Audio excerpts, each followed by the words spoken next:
Hello, and welcome to Street Shaman Productions. In this video, we're going to go over reference tracks. Reference tracks are used throughout the entire industry. Mostly, they're used for mixing volume levels and stuff like that. I've also seen people use it for song arrangement ideas. They'll take the arrangement from one song and they'll put it in their own. Some people will actually recreate tracks. Those people hate themselves and give it up all hope, and will recreate a song to impossible accuracy. Excellent sound, I hope you're doing okay. Reference tracks is the most interesting or intriguing way to produce, but this approach that I'm going to use is a very low effort way of using reference tracks. I like to call it vibe referencing. We're going to take one song and we're just going to copy the vibe of it. I'm not here to show you the right way or the wrong way of music production. I'm over here trying to start a conversation and get people excited. So hit that like button. If you have your own way of using reference tracks, let us know down in the comments. If you feel like I should give up this musical endeavor and just put the little focus that I have into music and just put it towards my day job so I can become a construction foreman, then you would like my dad. So leave a comment and I'll give you my dad's number so you guys can go suck each other off on our bridge. Let's get started with the video. Alright guys, so this is my reference track over here, Phoenix Into the Darkness Final.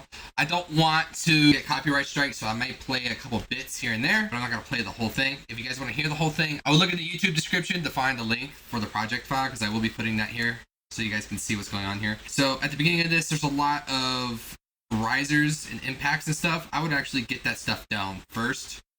It kind of helps you get an idea of what's going on. And then after that, I had some vocals here. And there were some chords and stuff. Let's take a listen.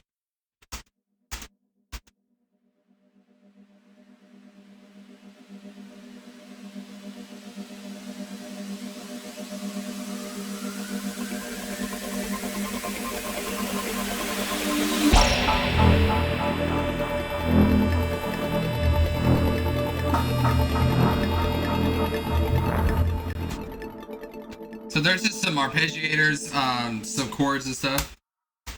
And this is actually an old preset of mine that I made that actually sat really good with the mix. And this is some really cool FM stuff. See, I never would have thought to make a preset like this until, honestly, I put it within a song. That's another good reason for reference tracks, is it gives you ideas for sound design as well. Now this isn't a recreation. I'm gonna flip back and forth real quick.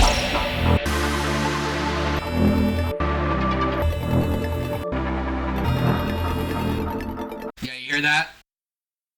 So it's definitely not that. And the vocals were there. I don't really have too many vocal samples, so it motivated me to get some vocal samples, and I got some choir samples and stuff. We're gonna go ahead and listen to the build up now.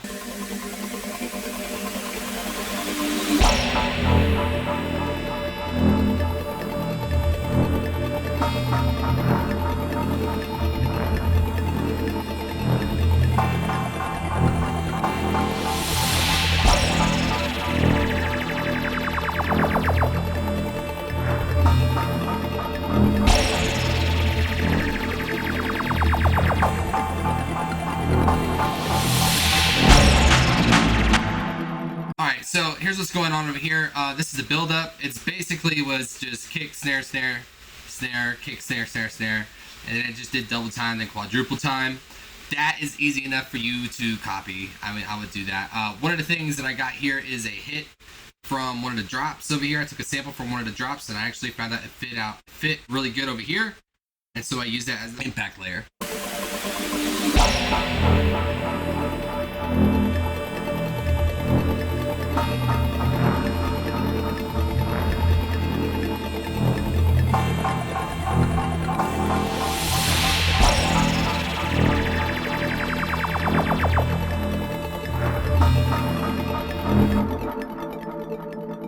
And I'm gonna do a quick A and B real quick.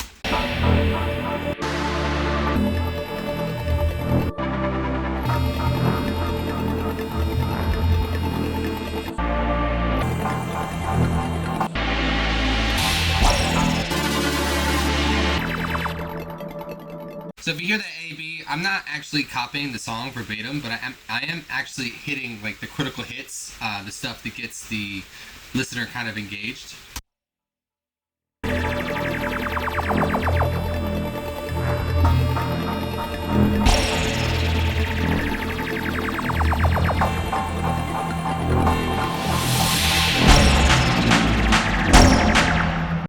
this real quick.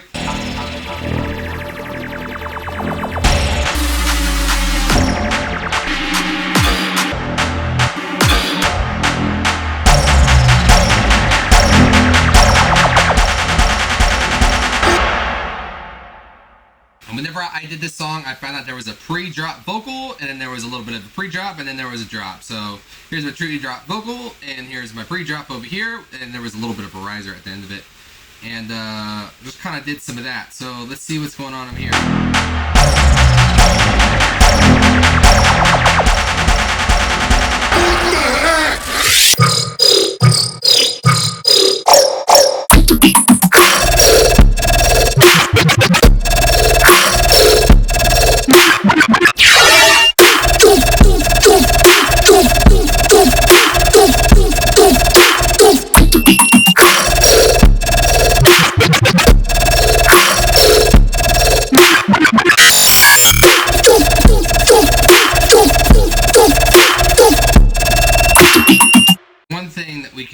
That I'll show you what I'm doing is we're gonna A/B this drop real quick, and I'm gonna show you how I kind of captured the vibe, and I didn't really copy the drop. What the heck?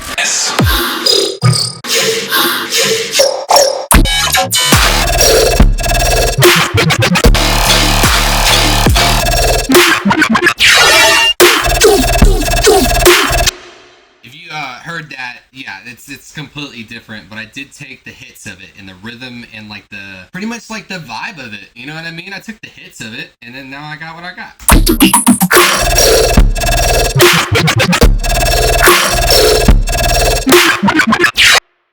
Yeah, so in the drop, I don't know how to recreate this guy's drops. I mean, no one can recreate, you know, some of these dubstep sounds that are there. I mean, it's just I did, in order for me to get the hits that I did a lot of freeze and flatten stuff, and I don't remember what I did. But if you guys paid attention to me on the other videos, that's what I'm doing, is I'm doing this freeze and flatten method to actually get some really interesting stuff. And that's how I'm getting it, you know what I mean?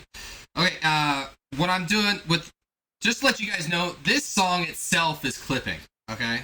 So if we go look at this thing is clipping itself. So whenever I go to my master, it is clipping, and I'll take a we'll take a listen.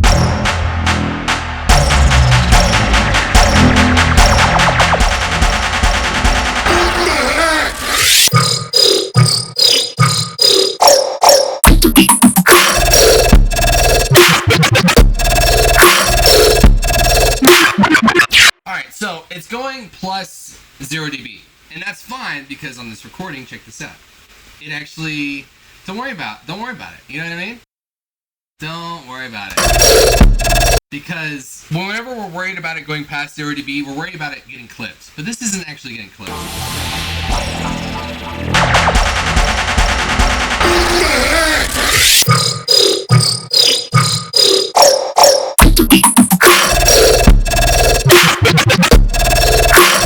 Yeah, and I think that's awesome. The new thing that I'm doing is, I like Pro L2, but if you look at the settings on it, it says attack is 250 and like the release is like 400 on a Pro L2. And I'll show it to you right here. It said it's 275 and the release is 400. I don't think it's doing that.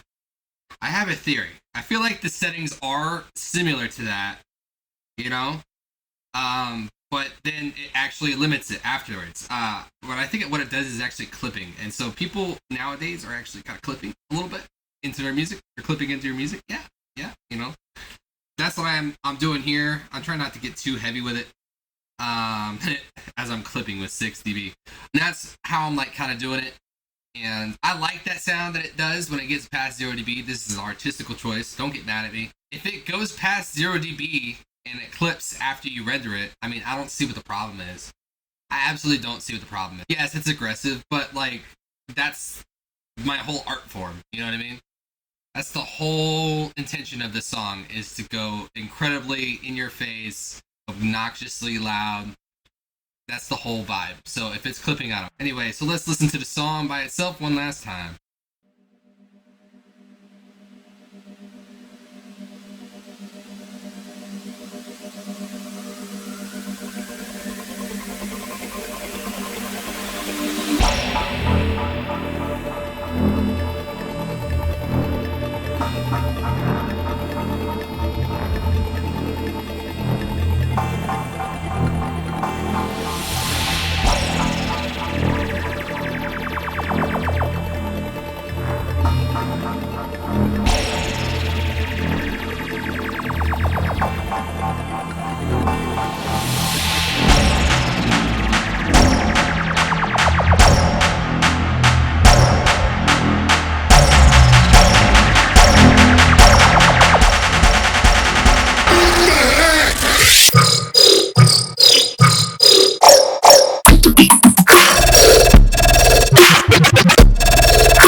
much for watching. This video was kind of short. Definitely go download the project file. Want you guys to kind of see like in depth, kind of like what I did. Because it actually will show you my freeze and flattens if you go into the file, if you know how to look for that. So the next one, we're going to be looking at how to make some presets in Serum, simple ones, stuff like that. All right, guys, see you in the next video. Thank you.